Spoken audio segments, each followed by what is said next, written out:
Welcome to Urban Legends Uncovered, your spine-tingling journey through the world of urban legends and spooky lore. Here's your host, paranormal expert, Mark Sellers. Hello, everyone, and welcome to another bone-chilling episode of Urban Legends Uncovered. Today, we're venturing into the eerie domain of the Wendigo, a figure that's as fascinating as it is terrifying.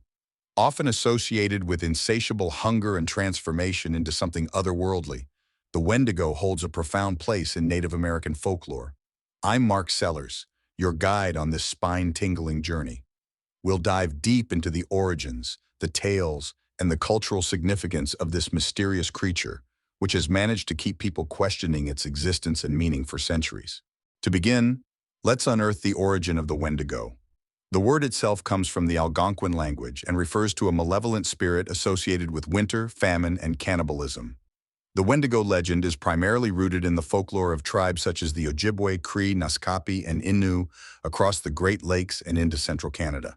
These tribes have historically dealt with harsh winters and scarce resources, circumstances that understandably influence the themes found in their storytelling. But what exactly is a Wendigo? It is often described as a giant, emaciated figure with decaying skin, rotten flesh, and glowing eyes. Some accounts speak of it having a heart made of ice and an insatiable hunger for human flesh, which is particularly fascinating when we consider the legendary tales passed through generations. These tales often serve as cautionary stories. For instance, if a person gave in to the urge to consume human flesh due to starvation in harsh winters, they were believed to transform into a Wendigo. What's interesting is the dual nature of the Wendigo. Both physical and psychological traits define it. Not only does it embody a monstrous physical presence, but it also represents a profound transformation of personality. This entity essentially captures the inner struggle between holding on to humanity and succumbing to darkness. The psychological aspect is as terrifying as the physical one, embodying fears of consumption by immoral desires. Moving forward, we encounter legendary tales and personal encounters across various tribes that breathe life into the myth of the Wendigo. In some stories, the Wendigo is an evil spirit that can possess humans, turning them into cannibals much like itself.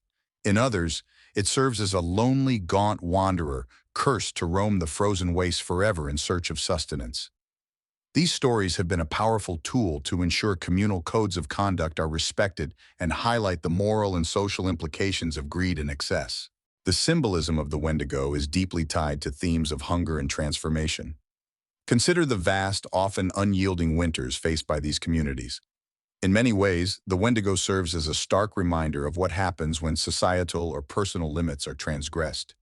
The hunger represents desires unchecked, turning back on themselves in dreadful, consuming ways. The transformation, too, is symbolic of the irreversible change in one's ethical compass. This symbolism naturally leads into the connection between the Wendigo myth and broader themes of morality and human nature. The legend serves as a vehicle for pondering ethical dilemmas, what we might become if we give in to our darkest urges. It's a cautionary tale warning against moral decay, highlighting the Wendigo not merely as a creature, but as a dark side within us all. The cultural significance of the Wendigo cannot be overstated. It reflects societal fears and ethical dilemmas that are universally understood, transcending the original context of the cultures that birthed these stories.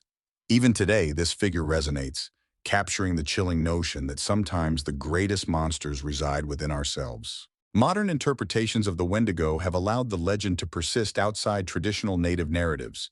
You've probably encountered representations of the Wendigo in TV shows like Supernatural, or movies like Ravenous, or even in video games, highlighting its place in popular culture today. These modern interpretations reinterpret the classic myth, often focusing more heavily on the horror elements, while sometimes neglecting the cultural and moral nuances found in the original folklore. With all that being said, let's engage our listeners directly.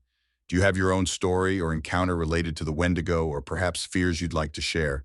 We encourage you to reach out and let us know. After all, it's the collective cultural transmission of such legends that keep them alive, continually shaping and reshaping our understanding of fear and morality through the ages. As we wrap up this exploration of the Wendigo, I hope you've gained a deeper understanding of this chilling figure and its significant role in both historical and modern contexts. The Wendigo serves as a perfect example of how legends offer more than just scares. They hold up a mirror to humanity, forcing us to confront our own flaws, fears, and ethical boundaries. Thank you for joining us on this episode of Urban Legends Uncovered. We delved into a fascinating blend of history, culture, and folklore, presenting the Wendigo as not just a creature of horror, but as a symbol of deeper human struggles and societal commentary. Keep listening for more spooky but enlightening journeys through the world of urban legends. Until next time, keep questioning what you think you know about the world, and don't stray too far from the path of humanity, lest you encounter a Wendigo of your own.